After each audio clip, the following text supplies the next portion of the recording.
every kind of being,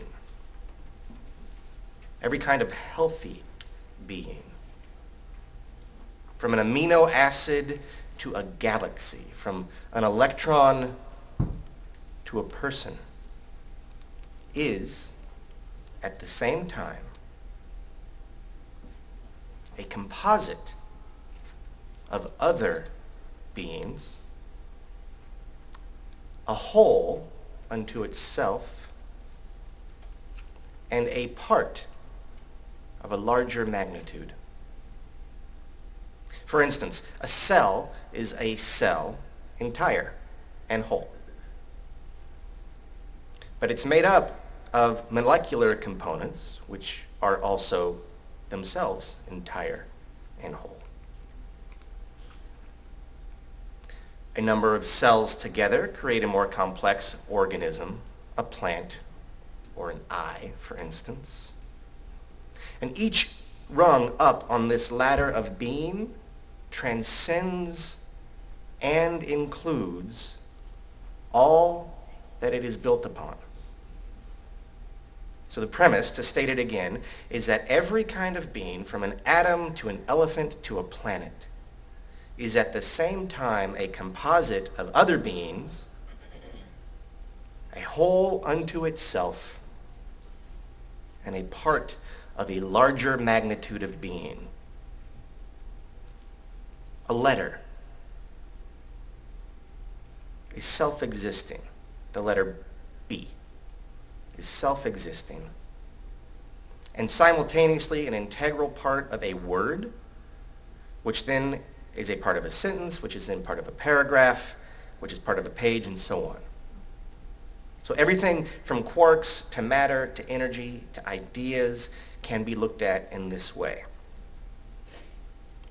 Another very basic principle is that every kind of being has an inside and an outside. An internal operating system, so to speak, and an external context in which to operate. A perspective from within on the world and a perspective of the world on it. A self as an individual and a self as part of a collective. These two ideas are the foundational tenets of integral theory. From these two very basic ideas, integral theory claims to reconcile biology, astronomy, consciousness, spirituality, religion, history, psychology, politics, ecology, and the future. In fact, integral theory has been called, mostly by its adherents, as a theory of everything. Popularized by Ken Wilber most recently, he took these two tenets of being, composite, whole, and embedded, and inside and outside, and developed them into a unified and holistic way of looking at the world. He made a map of reality. And if you look at the front cover of your order of service, you will see it.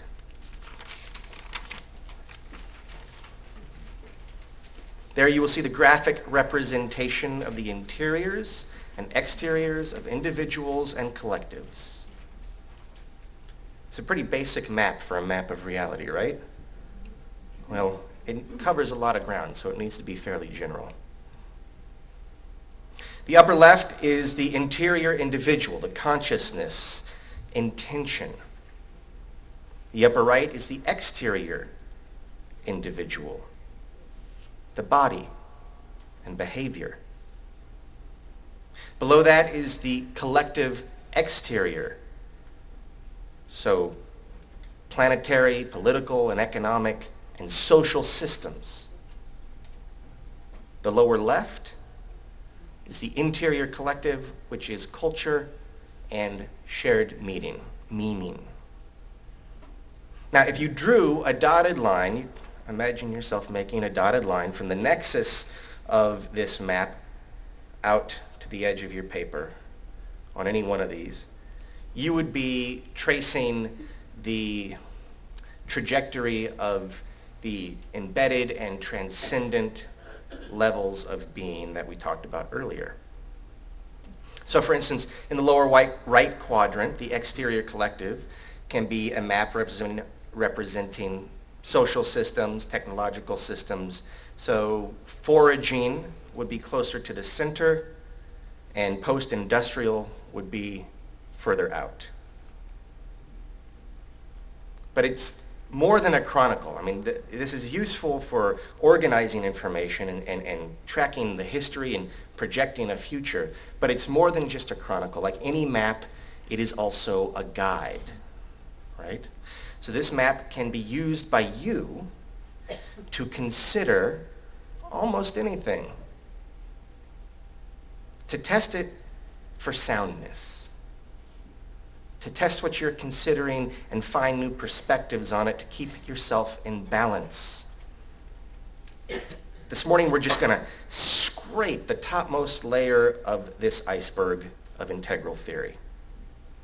But I hope to, over the course of this morning's word offering, attempt to illustrate how to use this map for orienting and engaging the world from an integral point of view. Let us begin again in song, a singing meditation of the internal individual. May I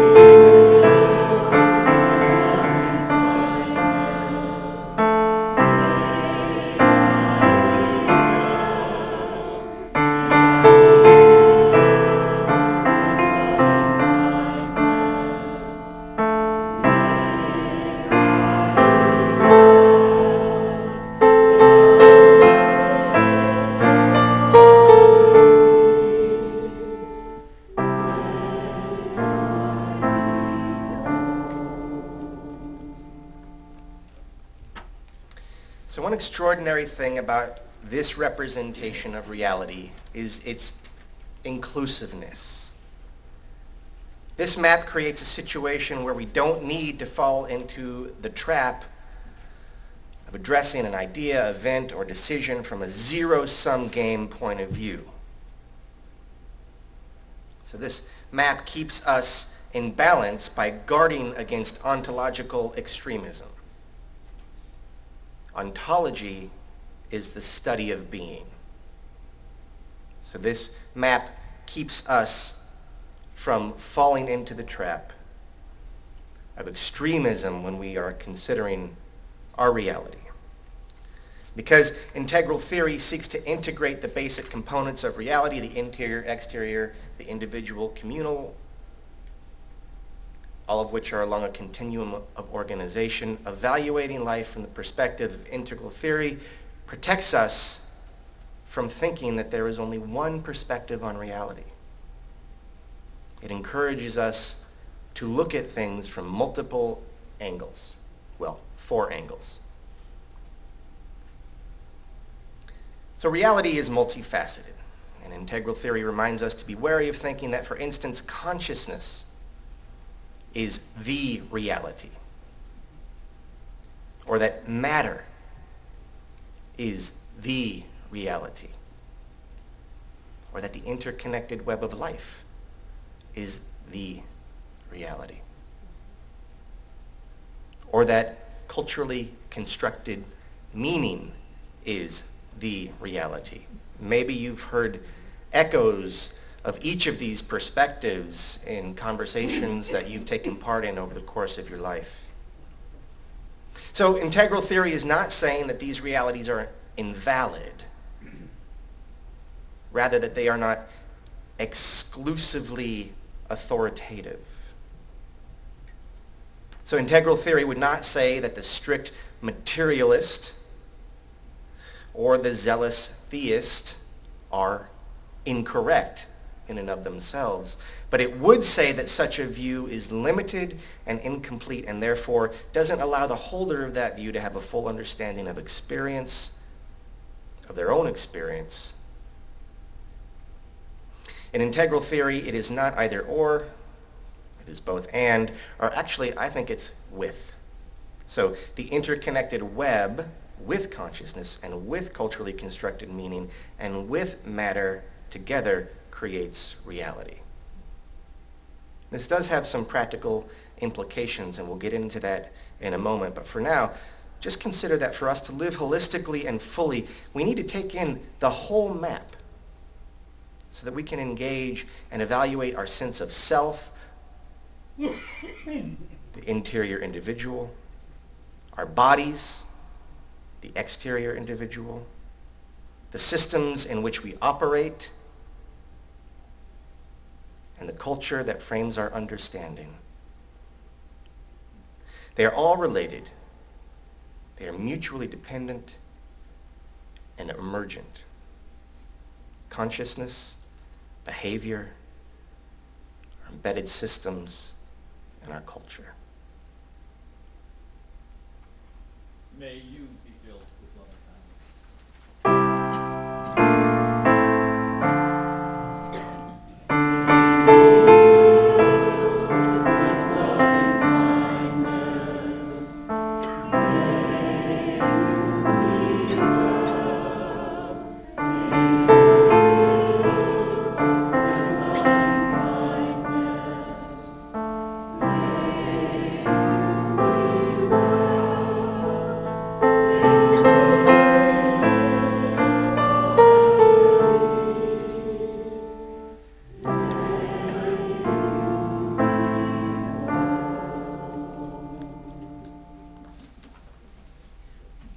So we've moved from I into you, from the interior to the exterior.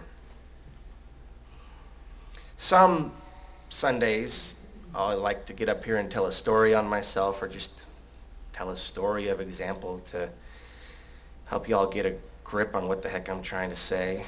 And today, I'm not going to do that. Today, you're going to do that. The story is yours. We're going to do an exercise. And if you have a pen, or if your neighbor has two, this might be a good time to get that pen out. Hopefully this exercise clarifies a little bit about what I'm trying to say and the relevancy of this map of reality that I'm talking about. What I want you to do is think of a decision that you might have to make in the near future, or a recent or upcoming event that is on your mind. It would be best for this exercise if it were a difficult decision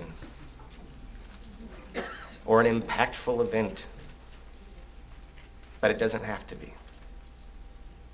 In fact, it can be a decision that you've already made, and if that's the case, you'll need to change the tense of this exercise, and the purpose would be reflective rather than discerning, but you can handle that.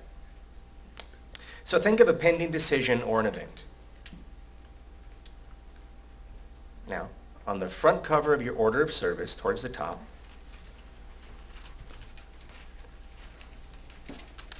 write down what that event or question or decision is.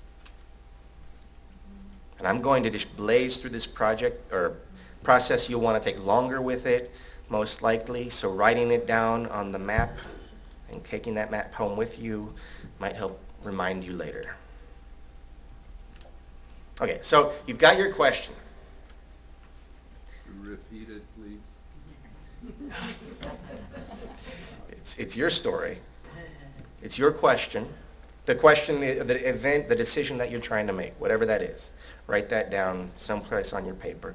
Now, we're going to consider it from all four of the quadrants, okay? So the question that you will want to ask, perhaps, from the internal individual quadrant is, what do I feel or value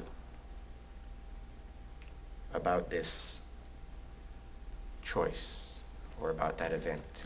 What do I feel or value? Moving to the right, the individual exterior, the question might be, how will my behavior be affected by this decision? Or how can I behave in making this decision? It's a question about behavior, the external individual, the body. The question from the external collective, which is the lower right. So now we're talking about social systems. So that might be, how do the larger systems in which I live, my family, the economy, the ecosystem, how do these, one of these maybe right now, how does that affect my decision? And how might my decision affect them? And finally, the internal collective, the question might be, that's the lower left-hand cultural, we, quadrant. How can I take the greatest amount of people into consideration at the deepest levels? How can I be the most inclusive of other people, of other people's hopes and feelings at the deepest levels in making this decision or reflecting on this event? So this is not a black box which spits out the answer, right? And it's just an orientation, but it orients you to a holistic reality that may yield some new ideas and perspective on what you are considering. These are just example questions, by the way. And this is just a sniff of the perspective brought to you by integral theory. You may want to tailor the questions so that they fit your own question more precisely. And then you may want to investigate integral theory more when you get home. There's lots of resources on the web. So, let us sing. May we be filled with loving kindness. Moving into the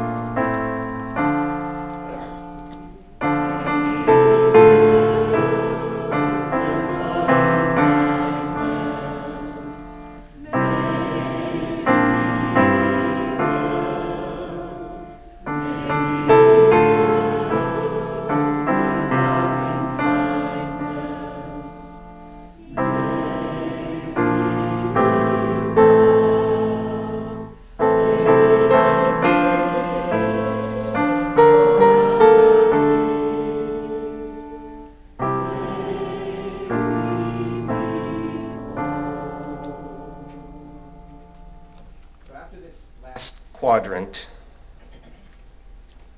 of homilies, we're going to move into our meditation. And that meditation will be a seated meditation, as it almost always is. But seated meditation runs the risk of overemphasizing the internal individual, right? So, in keeping with the lesson that I'm hoping to be learning myself this morning, that wouldn't do. So we are going to engage the external individual, our body, and physically acknowledge our embeddedness in systems and one another. We're going to acknowledge our collectivity by doing a little liturgical dance. Now, I've threatened this before, but this time I'm serious. Bob is running away right now.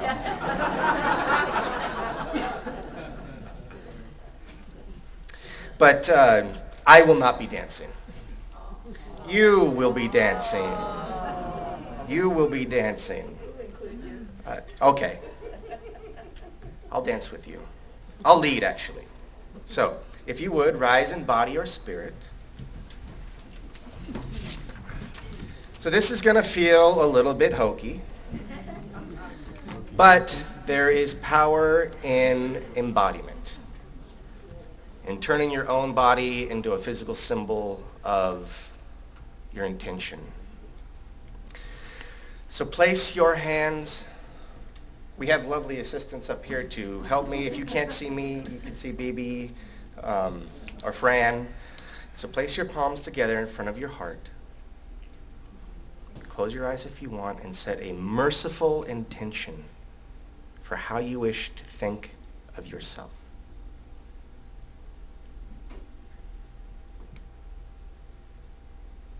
Now interlace your fingers and hold them at your waist. Okay. The action that we're going to do is to bring our fingers still interlaced from our waist up and rotating them up. So it's like we're pushing out and then bringing them back down, and we'll combine that with a little mantra. Okay? So when we're holding it, you could just repeat after me. Say, I am whole. I am whole. Raise your hand. I am part of a whole. I am part of a whole. Do it one more time. I am whole. I am whole. I am part of a whole. I am part of a whole. Now place your hands over your heart and open them and spread them at your hips. So this is the action. Place them over your heart and repeat after me. I am my soul. I am my soul. Open them. I am my relations. I am my relations. I am my soul. I am my soul. I am my relations. I am my relations. Now place your right hand gently on the shoulder of the person to your right. If you can. Yeah, if you can't, imagine you're connecting to the invisible interconnected web that is all around us. So your right hand is on the shoulder of the person to your right. With your left hand, hold your palm down energetically. Palm down. So this is sort of, if we could, we would bend down and touch the earth, but that would be a little too ambitious. Okay, so now repeat after me in this posture. I am connected. I am connected. I am created. I am created. I am held. I am held. I am holding. I am holding. I am.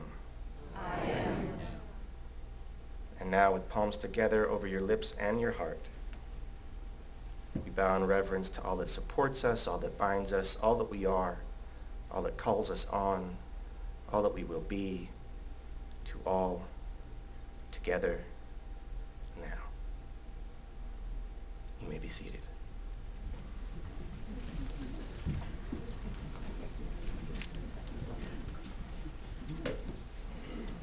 This last time, we're going to give you the option of singing whichever pronoun you choose.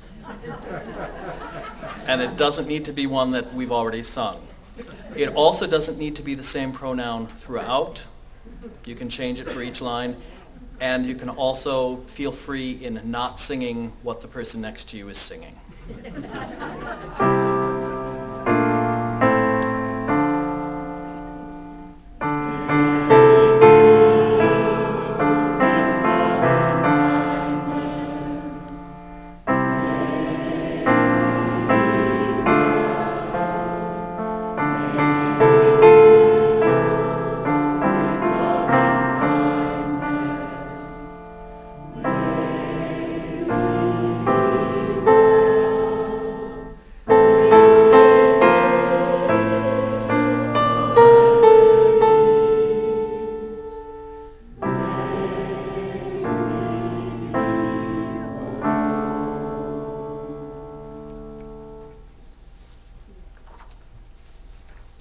So hopefully in those songs, in that dance,